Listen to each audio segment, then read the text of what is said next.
Life is not measured by the number of breaths we take, but by the moments that take our breath away. That is a quote by Maya Angelou.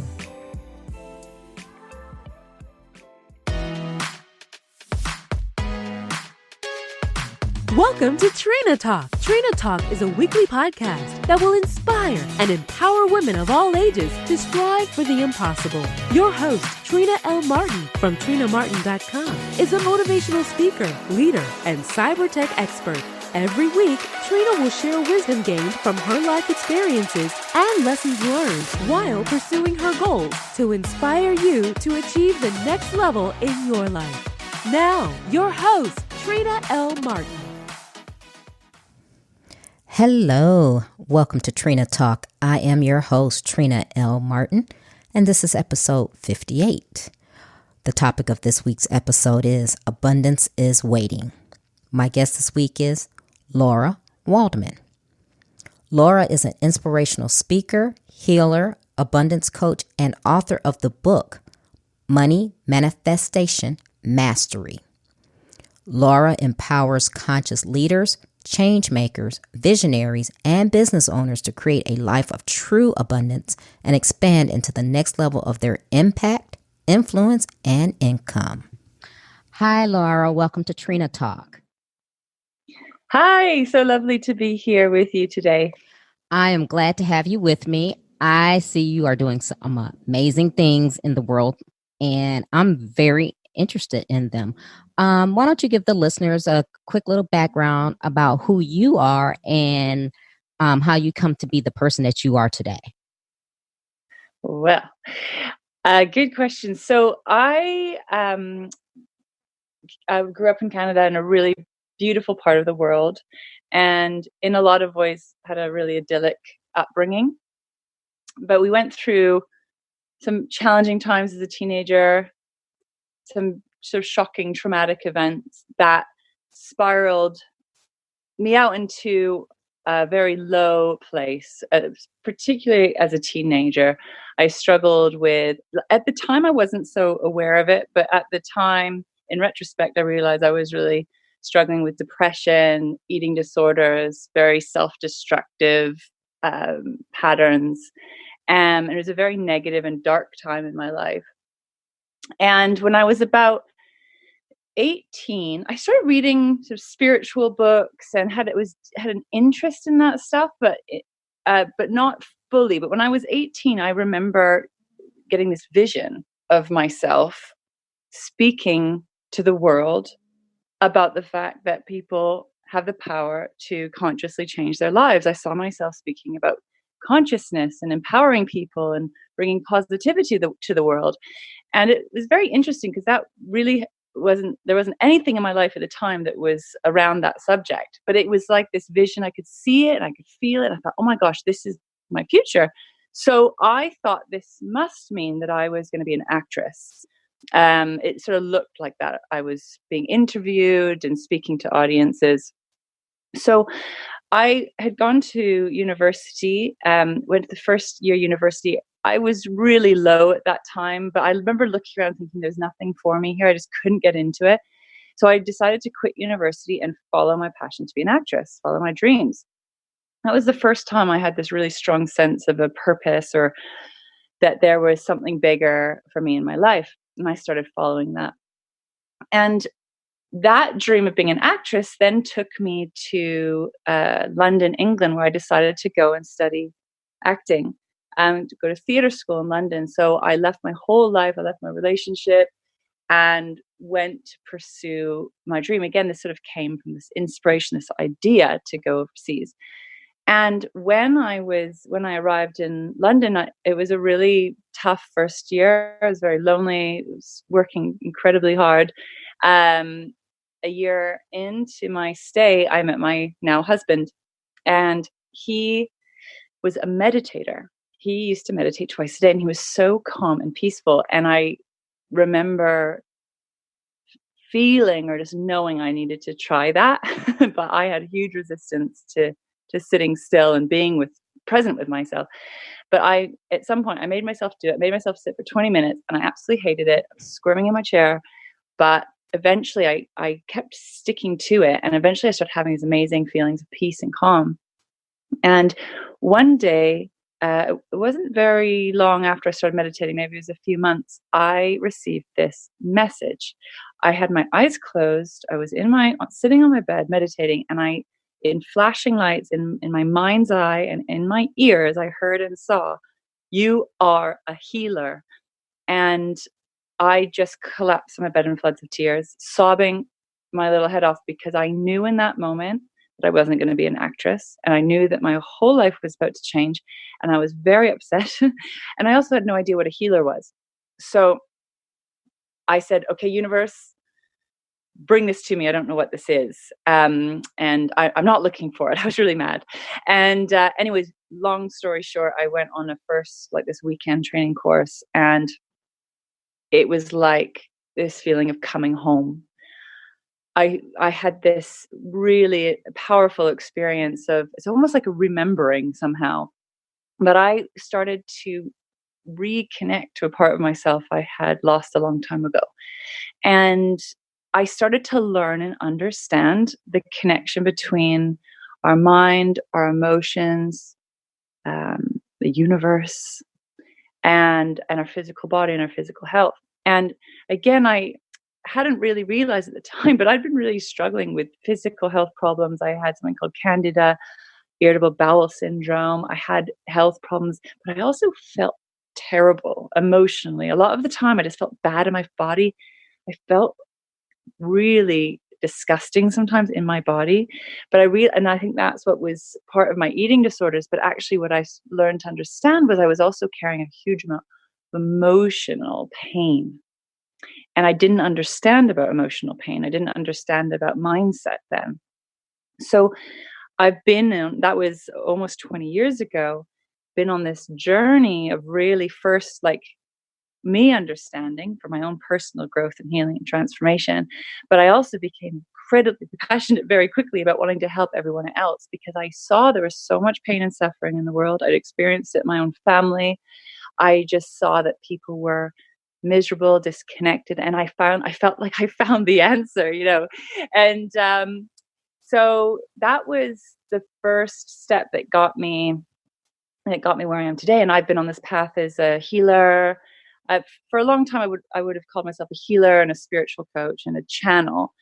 And I've basically been always passionate about helping people, helping to empower people to change their lives, helping to empower people to transform their lives. And over the last years, I've been focusing, I get very clear guidance. I get very clear intuitive instructions about what to do and what to create in my business, what to focus on. And I've been focusing really on empowering people in every area of their life. But I'm focusing more on abundance, helping people to live a life of true abundance in every area, not just financially speaking, but health, relationships, with purpose. And that's been my passion ever since. I love everything that you said, because I'm on that same path too, as far as positivity. And I fully believe in the mindset that if you change your mindset, you can change your life. So I'm very, very much into that. But when you say you're helping people with their abundance, what is that exactly? Because like you said, when you say abundance, most people think financial, but it really isn't. So tell us what that is and how you go about showing people that they have abundance in their life and within them. Good question. Well, everything I teach and everything I've taught has always been something that I've also had to personally learn and go through. So just to say before I answer that question, I was doing all the spiritual healing work and helping people, but I was really stuck financially. We were really broke. We had 2 little girls and we're really struggling. And it hadn't really occurred to me to even address this subject of abundance and financial abundance and all of this. But I started understanding the connection between ourselves and all of life. So my first intro into abundance work was about money. I was starting to be taught and started to teach about money manifestation, how to welcome money into your life in alignment with your heart and soul. So it started with that.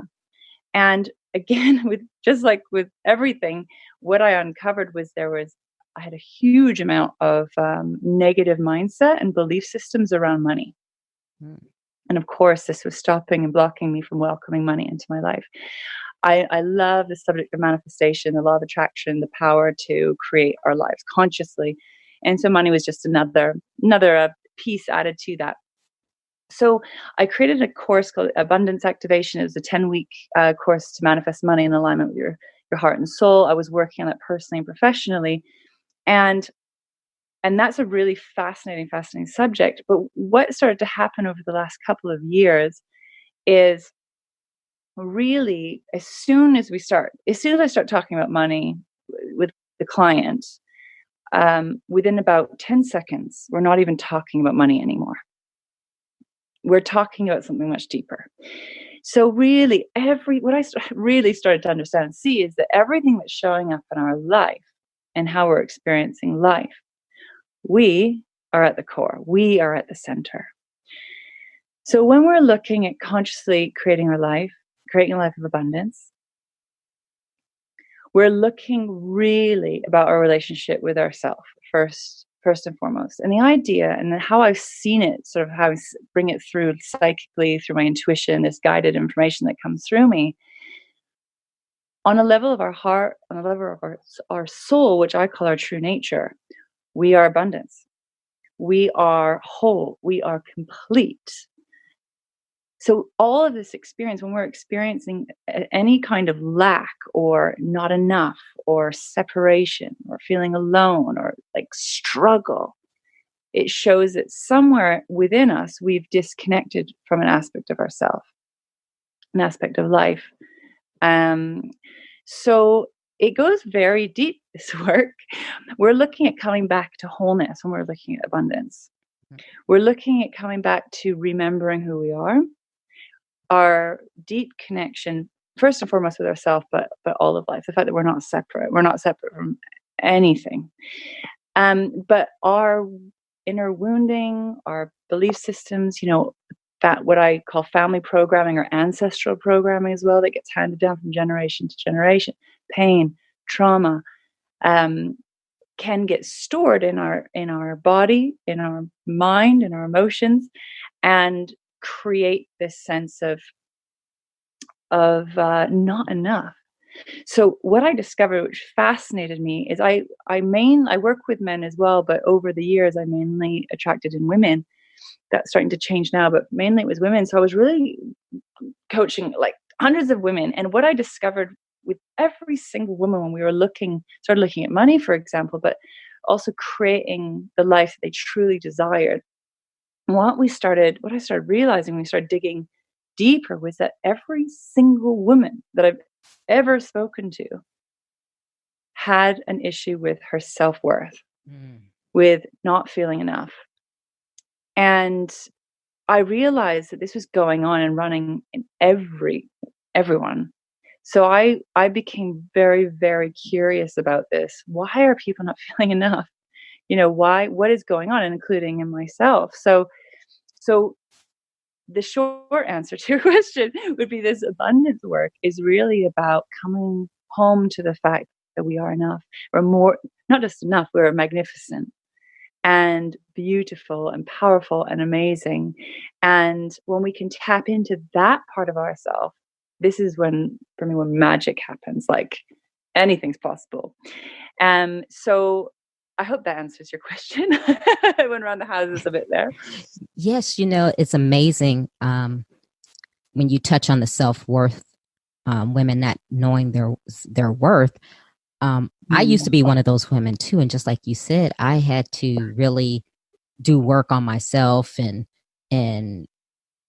get out of that. But it's funny because I didn't go around saying, I don't know my worth. I didn't even realize that I was like that until I started to take a step back and started, like you said, reading and learning and really looking within me.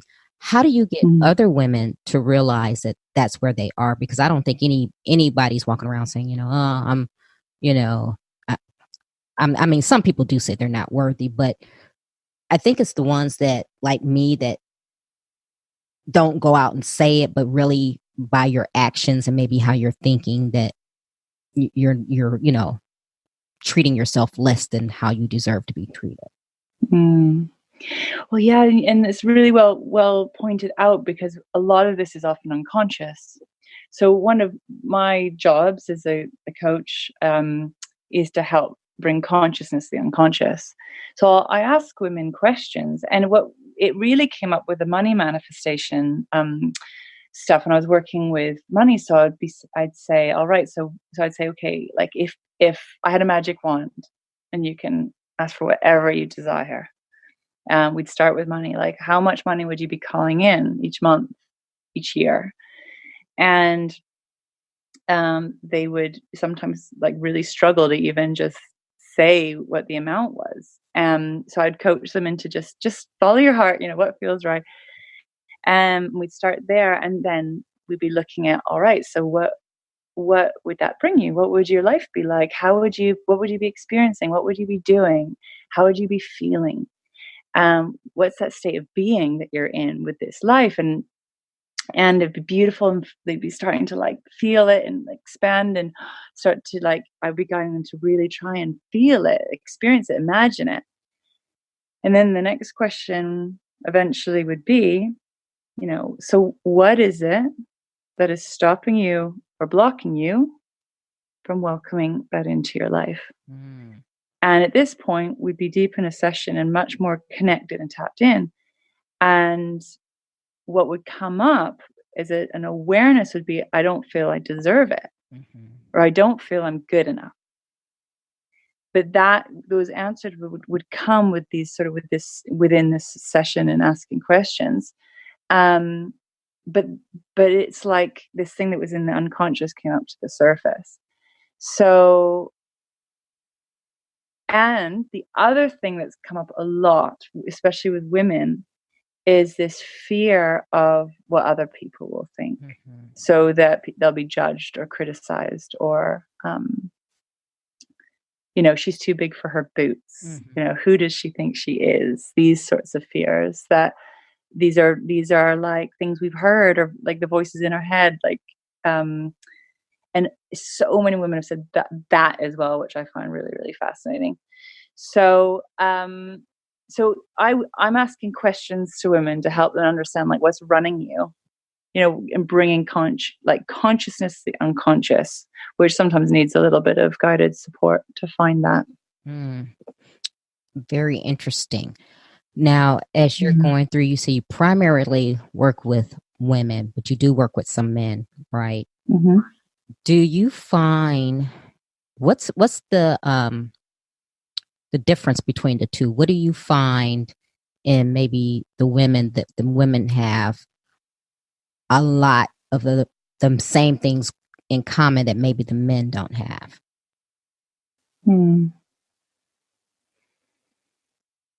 It's a good question. I tend to attract in more conscious men.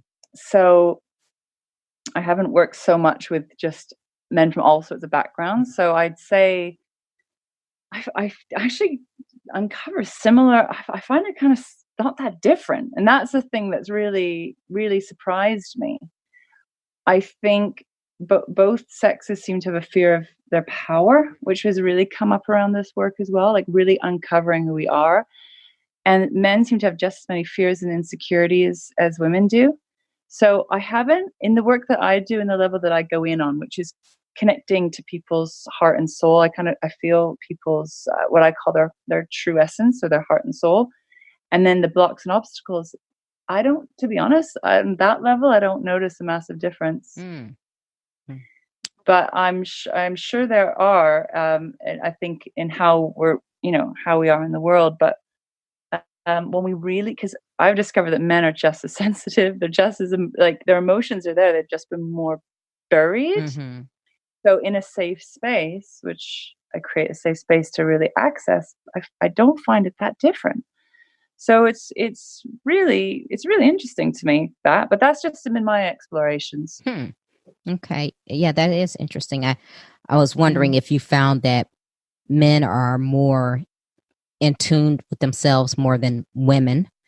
And of course, we all have fear, but I wondered if, and I wonder if men kind of have the same thought process as we do, is kind of the, well, I'm not worthy of that, or I can't do it, or they're more of, yes, I can do it, or at least that's what they show. But then really internally, when you get down to the root of it, they have that fear because they know they're a man and then maybe they can't. They don't feel like that. So I was just wondering what you were seeing there, if there was any big discrepancy, or if, we're all human, we all have the same fears and everything else. Yeah, I think when you get down to it, there obviously everyone's unique and different, and everyone's slightly different. I've definitely heard people talk about men not having the same issues around self-worth and receiving. I definitely know there's men that do have that going on, especially kind of maybe more sensitive guys, or people have experienced trauma or abuse as well. There's definitely patterns around there. But when we get right down to it, we all have fears and insecurities. And that's what I see is sort of like the really core patterns that stop us and block us from moving forward. And, we care what people think about us as well as human beings. We are affected by each other. So these societal patterns, or patterns that have come up in the family dynamic, that will be these voices in our head, or these that we've heard maybe our parents say or our grandparents say, how that stop you from really going for your dreams and really like transforming your life for the better, because we hear these voices in our head saying, you can't do that, or who do you think you are, or you're not allowed to do that, or all that programming. We all have it, whether we're men or women, and we all just it's just how we deal with it, I guess. Right. Now, how long on average does it take you for them to start, for anyone, male or female, to start to kind of have the breakthrough? Is it usually one session or two sessions, or is it something that it's like an aha moment and they get it right away? Well, this is a really good question. Something I've been really interested in and playing with over the last 20 years is like transformation and true transformation. And so with me and how I work, we'll have that transformation, the aha, being fully aligned with like what's possible and what's,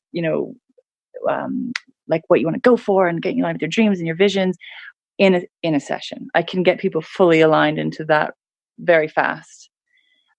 But the challenge is staying in that and holding that I call it vibration, or staying in that alignment. When we just know, right? And you're feeling good and aligned and confident. Yes, I could do this. We're really, really connected.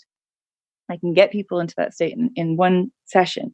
But what happens is as soon as we start going out beyond the session into the day, into our life, and we'll start to slip back into the old patterns, the old habits. And this is where it can feel like, two steps forward, one step back kind of thing. So what I've realized with us humans is we really need support. We need ongoing support and, safe spaces and containers it's like going into training to train yourself into a new mindset, new belief systems, to stay really aligned and connected to your vision and your dreams, because it can be hard to hold that for yourself sometimes, because life is going to be challenging. And in those moments, it can be just feel easier just to give up. So I've set up my work, ideally, that I'm holding containers for people for at least 6 months to really start shifting some of those old patterns. We can do a lot of amazing work in less time, but I've really noticed really deep transformation. We can really see really great results when you're being held over a period of 6 months, and a year would be even better. But so each stage, 3 months, 6 months, a year, you're going to see shifts and changes. You'll see shifts and changes after one session, but it's about really supporting people to make those changes moving forward, and to create new programming, to shift the old programming and create new programming does take time sometimes. We can know exactly what we need to do, but it's somehow holding ourselves in in that new space can be a challenge. So that's been my experience anyhow.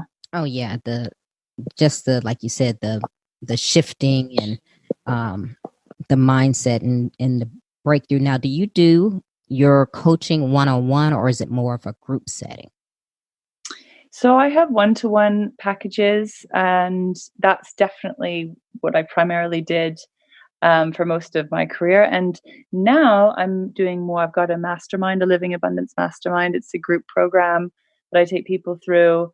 And I, do live trainings, and I try to offer like different ways for people to access this work. Mm-hmm. But primarily in my live one-to-one stuff, it's either my mastermind, my group program, or one-to-one, and then one-off trainings here and there. Okay. And your training, your group trainings, your lives, are you doing them online, or are you doing them actually in a location? Online at the moment. Everything's been online. I was, again, divinely guided to, I was always one-to-one in person for many years. And now my whole business is online. Mm-hmm. Mm-hmm. So, and things are always growing and changing and evolving. I'm getting the messages to start doing more like live group like retreats and workshops and things. So there'll be definitely more in-person live stuff coming up in the future. Mm-hmm. Yes, it's such a great thing that we can run our type of businesses online, because I think you can touch more people that way. Yeah. Wow. Yeah, that's really lovely. It's amazing to be able to have clients all around the world and serve people internationally. It's really lovely, and there's also something for being live in person as well. Interestingly, I found the results are the same whether we're online or in person, which I found really interesting. I wasn't expecting that when I first started doing online work. Yeah, I wouldn't expect that. It doesn't seem to make a difference. Interesting. Yeah. Now this is a question I always like to ask someone. Before you knew that this was it, this is what your purpose was, this is what you were supposed to do, during your journey, at any point did you say, you know what, I can't do this, or I'm not sure about this? Tell me about your journey and how you felt, and whether you felt confident going into it, or did you have to work and look within yourself to know that, okay, this is what you've been destined to do? That's a great question. I'm so glad you've asked, because, oh my goodness, it was a lot of work and overcoming huge inner obstacles to be where I am today. So when I've been through so much growth and evolution with my business, because it challenged me and confronted me, and it still does every step of the way. So, starting out as a healer, it was so long ago now when I first started working with clients one-to-one. I can't remember quite as well then. But at that time, I didn't even tell people what I did. I thought it was too weird, too woo-woo. So I used to say I did some kind of massage. I wouldn't even tell people what I did. So one of my first hurdles was, I said I was coming out as a healer. I was coming out in all my woo-woo stuff. So that was one of my first big obstacles. I was completely paralyzed by judgment, or the fear of judgment. How do you perceive? So I was really undercover. I was really doing this work quite secretively. And so that was my first obstacle.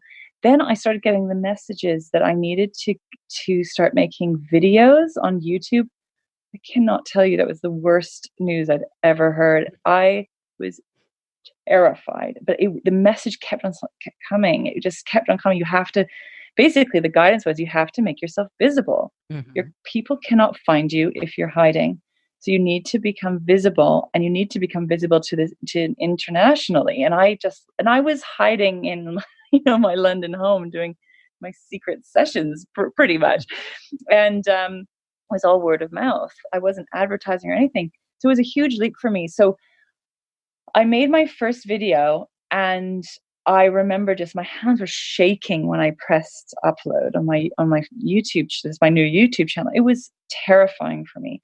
And I remember thinking, oh my God, I'm going to get all these haters and like people, being really critical. And the hilarious thing is actually no one watched my video. So it was so funny. Like, oh, actually, that didn't happen.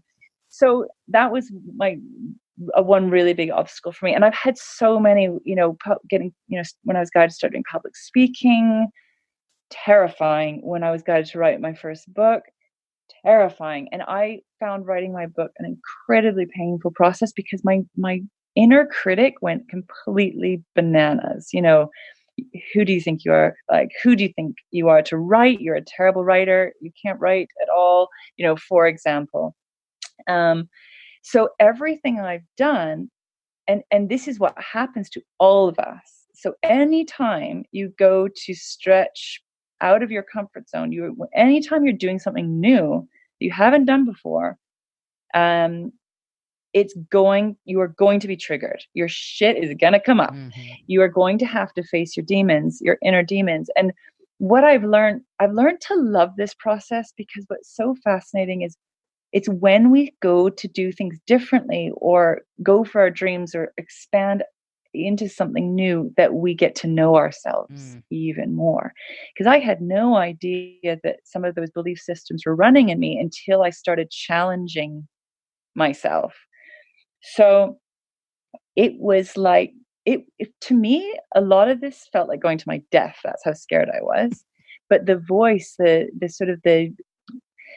that inner guidance, I call the inner guidance system, was just very clear, because I have a daily practice of connecting to this part of myself, and it was just giving me really clear instructions what I needed to do. And so I've learned over time to just trust and follow it and face the fear and do it anyway. But I tell you what, it's been really painful at times, and it all was about my self-worth, how I felt about myself, and what was going to happen if I put myself out there and made myself visible. And what was, just to say for anyone listening, what was super interesting to me is all the things I feared, they didn't really happen. The fear is really the main problem, or that like low self-esteem or lack of confidence. And you get better as you do it. You get better through doing. So you just have to start somewhere. Mm-hmm. So every step of the way, and anytime I'm stepping into something new that's beyond my comfort zone, it will come up. I know those voices come up. So it's something I still have to work with, like, all the time. And I've learned to just embrace that as a process. It's not about perfection. And I coach quite successful people now, and people who are successful business owners and entrepreneurs and people that we see out there. Every single person struggles, has challenges. Every single person has doubts and insecurities. So I think we just have to remember, like, the human part of us, and that's part of the journey and part of the process. And there's nothing wrong. There's nothing wrong with you. It's just part of our human experience. I agree. And I can relate with you when you were saying about the videos, because a couple months ago, I started doing videos as well. And I was just going, oh my God, I can probably talk to, thousands of people better than I could with just talking to a camera. And I was going, oh my God, this, one, you feel weird because you're not talking to anyone. And then you're thinking, yeah, I'm going to put this online, and then I'm going to have people say nasty things about me. And yeah, it just, so I'm like you, my first video, nobody watched. So I was like, oh, okay. So I kept doing it, and getting better. But when you first start doing it, you're like, okay, I'm afraid, I stumbled over my words, and yeah, it's just, it's a process, but you just have to keep doing it. Now, yes. On your journey, because how long have you been doing this now? Well, I've been on this journey for over 20 years, professionally over 15 years. Yeah, so it's been a while. So I'm curious. So this is what you're doing. This is your life's work, your passion. That's how I look at it.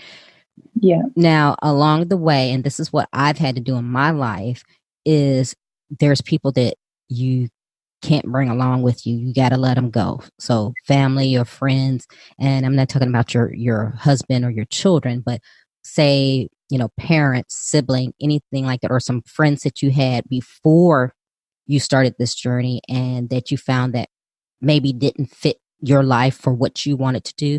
Did you have people like that in your life? Oh yeah.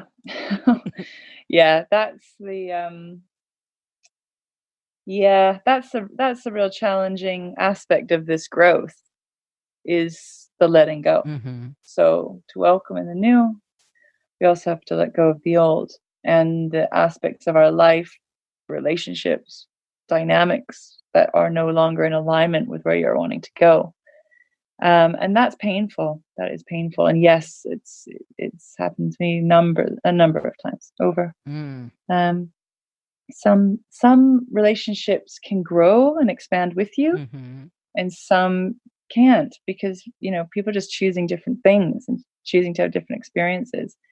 So, and and some things, sometimes people, relationships can surprise you. You think that something might need to end, but it can change.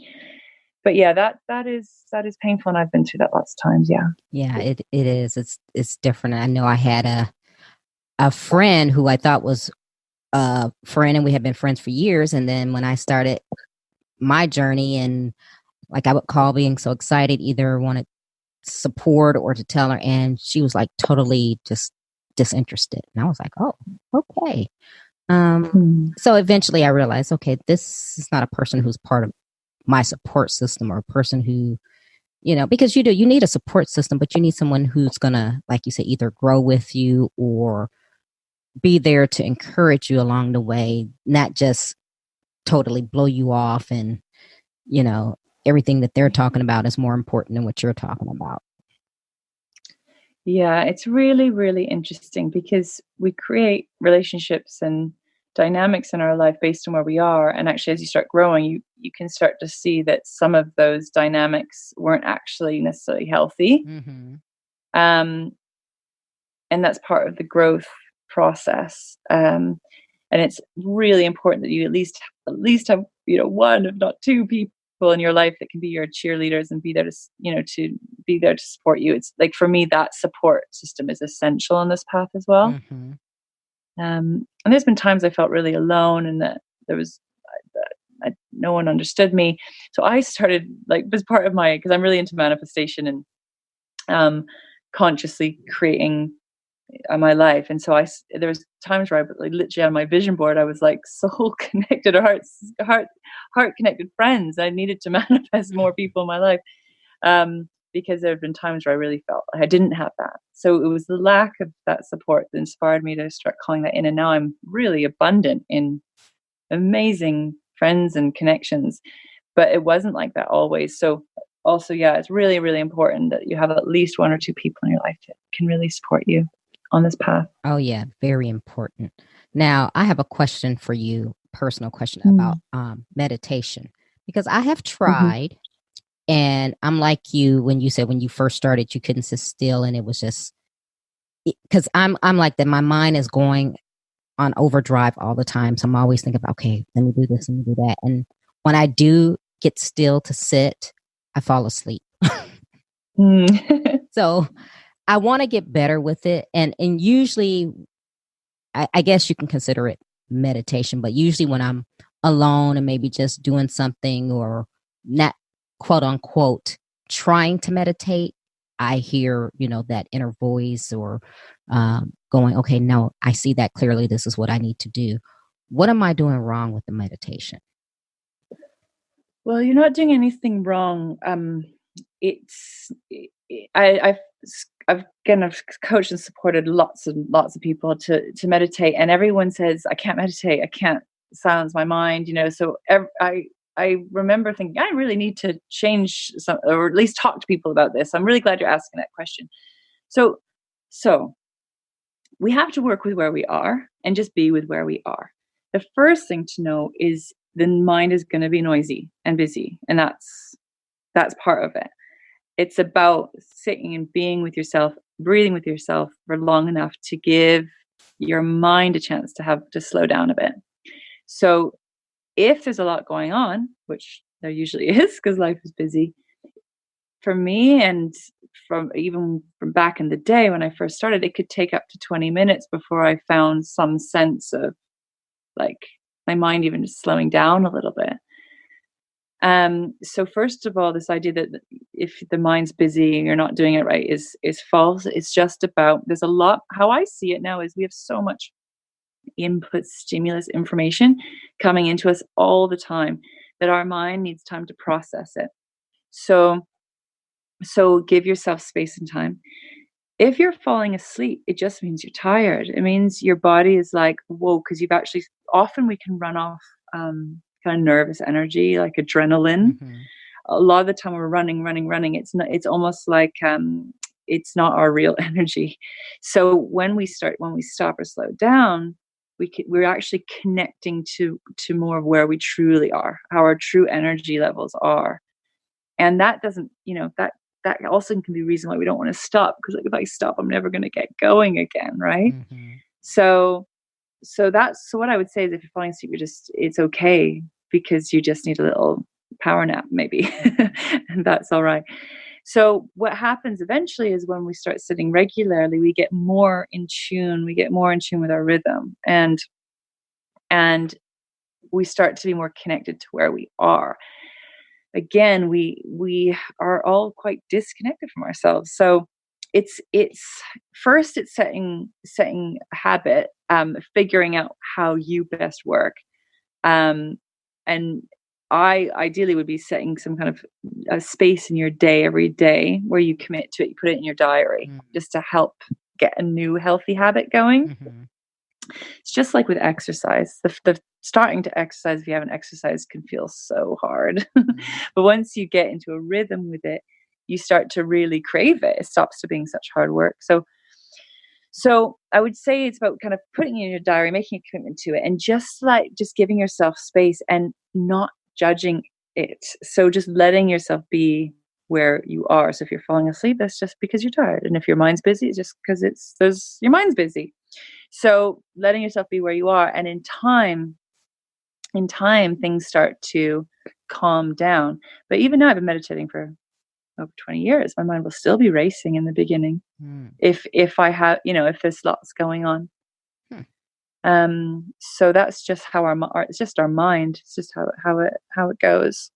Okay. Does that answer your question at all? Yeah, it does. It does, because it's something, like I said, I want to do, and I've tried, and I think, like you said, I'm just tired. And then, I just have so many things. And I find that when I'm not trying to, but when I'm just maybe doing things around the house, just quiet, there's nothing else going on, that's when, I can hear and get guidance. So well, that's very good to know. And I think also, maybe, I don't know if it works for everyone to just sit still and breathe right away. Maybe it's also about, you have to figure out like where you are and what's going to work for you, where you are now. Because if that's too big of a leap to just go and sit and meditate, it's not working out, you can find steps there. So one, for example, could be like walking in nature. So like a moving meditation where you don't go on your phone, you just kind of breathe, be in the moment, get out in nature. That's a beautiful way to connect. Journaling is a really great way to connect, because you can spend the first bit of journaling just getting all the thoughts out. And then eventually, if you give yourself time and space, you'll start tapping into that inner guidance. Or it could be through movement, through dancing, or listening to music, or it could even be gardening, cooking even. There's lots of ways that we can tap into that part of ourselves, playing music maybe. So that I think the idea that we have to just sit still and breathe is maybe another limiting point of view. So it's about getting creative and figuring out the ways that you connect. And because if that's what you're looking for, is to find that peace and stillness and connection, and that, for me, it feels that feeling of flow, like that feeling of that connection point. There's lots of ways to find that. So it's also about getting creative and working with where you are. Okay. I do love meditation's really good for lots and lots of reasons. It's really great for preventative medicine, reducing stress levels, getting yourself into balance, into harmony with your body. There's lots and lots of benefits. So I do recommend it.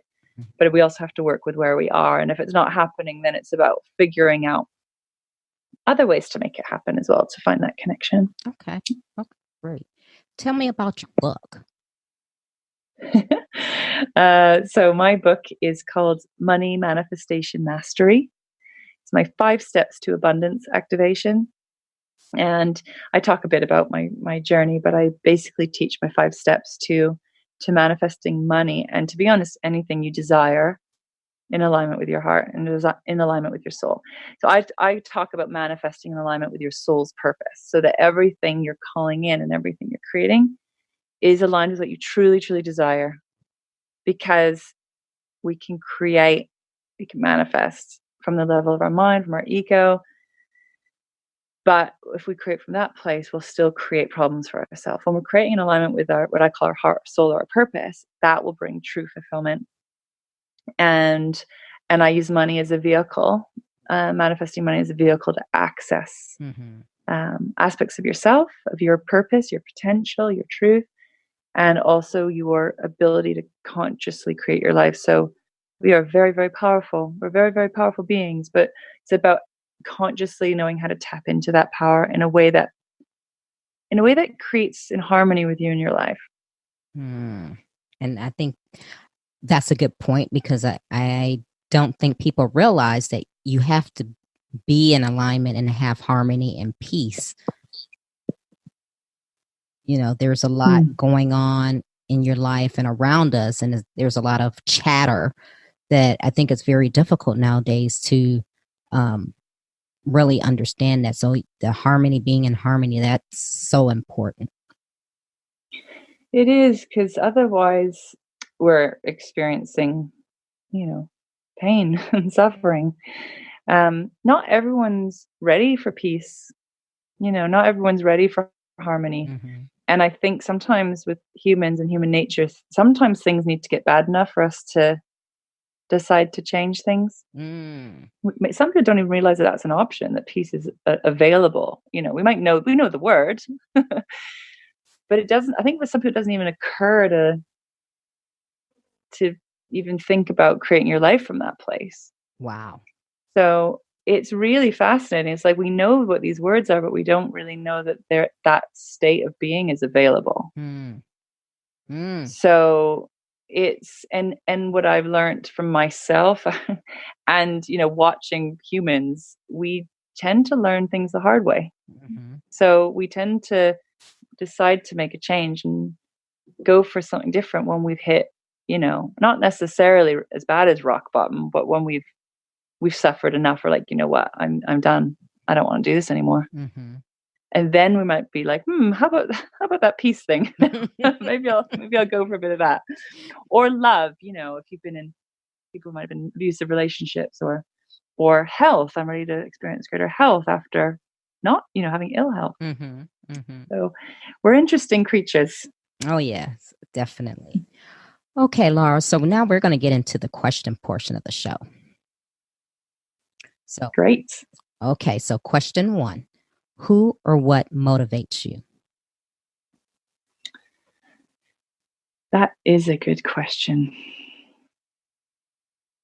What motivates me? Obviously, I've got my kids.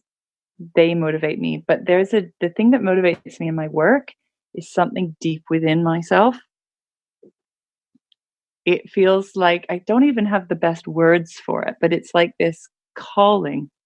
And I would call that my soul's purpose, my heart's calling.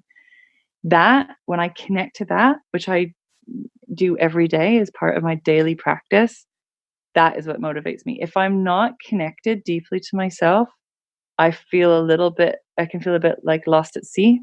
When I come back into that connection, I'm like, I find it like, there it is. It's like this yes. And I get very clear guidance about what I need to do and how I need to do it. So that is where I find my motivation in my work. Okay. What demotivates you? Negativity. And cynicism. So when I'm really in that connected place, I know, like, I can see what's possible for people. I can see people's potential. I can see and feel it. It's one of my gifts. And that just makes me feel so excited and hopeful and feeling positive for the planet. And like, wow, like I'm covered in goosebumps even speaking right now. I'm like, I can see what's possible for humanity. I can see what's possible for this planet. And then I get really excited and feeling good. And what demotivates me is when people are just super negative and cynical and just focusing on that. It's like it takes the wind completely out of my sails. Mm. When was a time that something was said or done to hurt you, but it worked for your good? Well,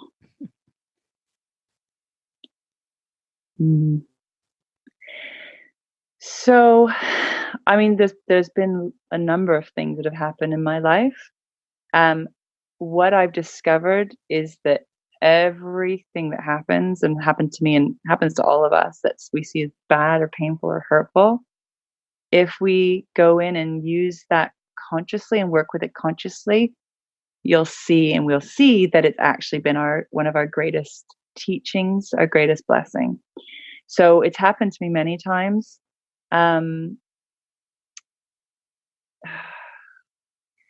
Yeah. So I think one of the things I was told when I was like a kid growing up was that I was selfish. Mm-hmm. And what was really interesting about that was it really affected me. Like anything that's been said negatively about me is really affected me. I'm super sensitive, which I think we all are. But and I had to understand that, like what was being told to me as selfish was actually self-care. Mm. And I had to understand that because we haven't been taught what self-care is, we haven't been taught as a society to look after ourselves and put our needs first, that can be misunderstood as selfish. But actually, my whole work has ended up being about teaching about like self-care. And actually, it turns out, the opposite is true. Mm-hmm. The opposite is true about me. So it's been a journey of me really knowing my heart and understanding myself. So, but that's happened in a number of ways throughout my life, something seemingly negative or painful or hurtful. And I've realized it's there sometimes we learn who we are by experiencing the opposite. Mm. So through contrast and through conflict. And so, but I've learned how to use things that are hurtful and painful like that as a teaching piece, as a growth piece, and how to transform it. But I've had to go through quite a lot of pain to finally learn how to do that. Mm-hmm. Okay. What is your fear? My fear. I was asked this the other day, actually. And one of my fears is being alone. Mm-hmm. But alone in that, being old and having no one around or no friends or no connection. And then I realized probably what it is being lonely. Mm. Being lonely. So yeah, that I would say is one of my core fears. Okay. Is there a time when you wish you had done something that you did? Yeah, I've got this sort of sad regret around with parenting, because my eldest daughter is now 14. They're 14 and 11, and it's sort of a general feeling, but I wish I hadn't rushed through some of those stages. So my little girl, she was my oldest girl. She took a while to be able to do things for herself. Like, she wasn't super independent. Mm-hmm. I was super fiercely independent as a kid. I was like, I can do it by myself. And she just wanted me to do everything for her. And it used to annoy me because I'd be like, come on, you need to be independent. You need to be an independent woman in the world. Like, brush your own hair, like, do this for yourself, do that for yourself. And I actually now realize that she needed just a bit more nurturing Mm-hmm. for longer. Mm-hmm. And so I really wish now if I went back in time, I'd be giving her more care and attention that she needed. My intention was to make her a strong, independent woman. But I actually really, now knowing her personality, she just needed a bit more care and nurturing. Mm-hmm. So I do feel sad about that. Okay. Now, here's the opposite. Is there a time that you wish you had not done something?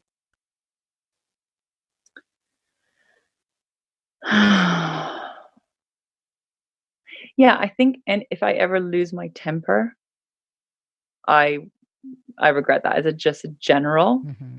I don't like it if I lose, lose control of my emotions. Like again, with my kids, like if I never feel good about that. Mm-hmm. So I think anytime I sort of lose control of my emotions or lose my temper, which would mostly happen with my kids when they're little, especially, Mm-hmm. then I don't like that.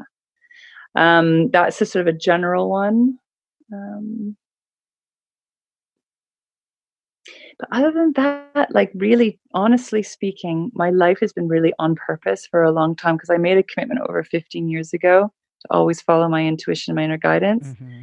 And I've been pretty aligned with that. I'm not, not 100% all the time, but so I've been pretty on purpose. So, yeah, so that would be it. Just like if I ever like lose my temper with my kids, I don't like that. Okay. What is your definition of success? Oh, good question.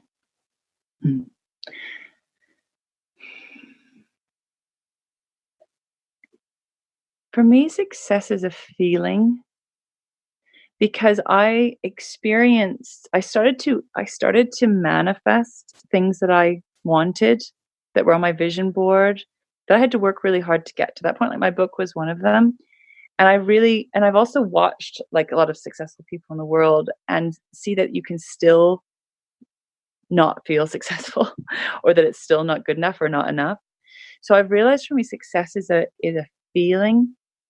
And for me, when I'm on purpose, when I'm doing and taking action in alignment with my language and my heart and soul or that intuition, I feel success. Mm.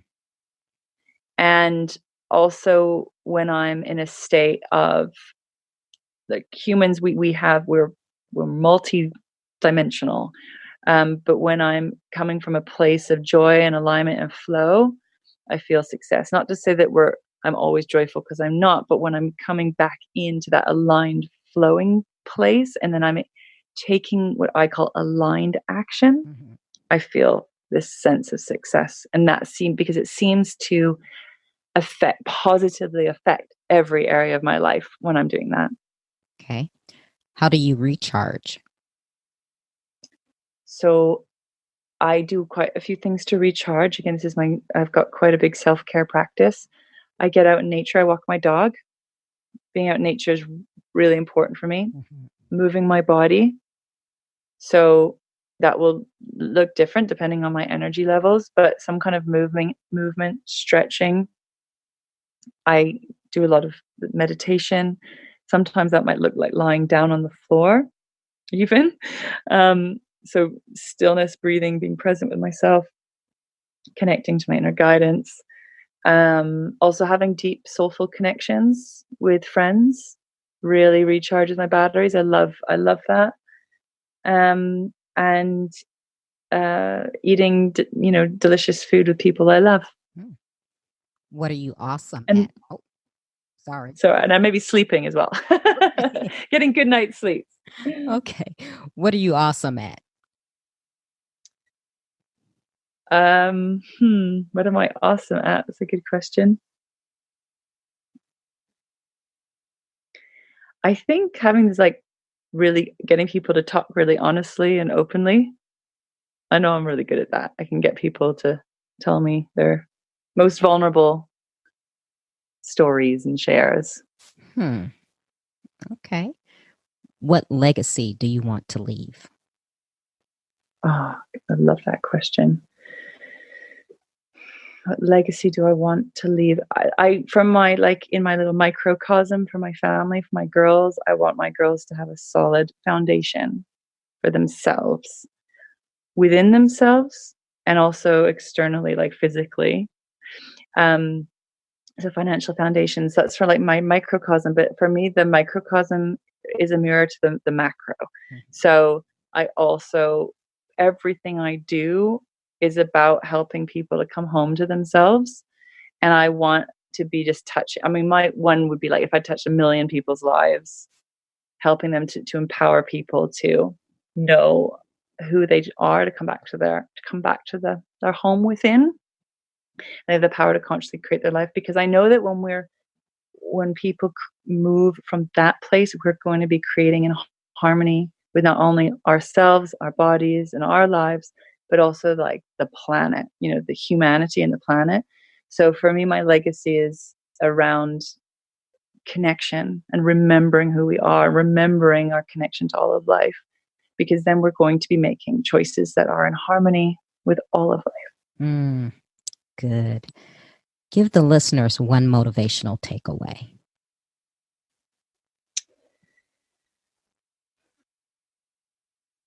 The thing that's coming to share is there is a purpose to your pain. So everything that you experience, what if life has your back all of the time? So even the bad stuff, even the stuff that feels terrible, is here to serve you and support you. And it's about having the courage to dive in and to feel yourself, to come home to yourself, because in the things that feel the most painful, there are jewels, there's gold in there, and it hurts at first, and eventually you will start uncovering like the most beautiful things within yourself. So Lara, tell the listeners how they can connect with you in your social media platforms. So I have my website, which is larawaldman.com, and you can contact me there. I am on Facebook.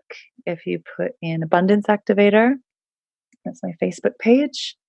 I'm on Instagram under Lara Waldman Official, and I'm on YouTube. If you put in Lara Waldman Abundance Activator, you'll find me there. All right. Well, Lara, I hate to end our conversation, but we have wrapped up. Such a pleasure talking with you today, Trina.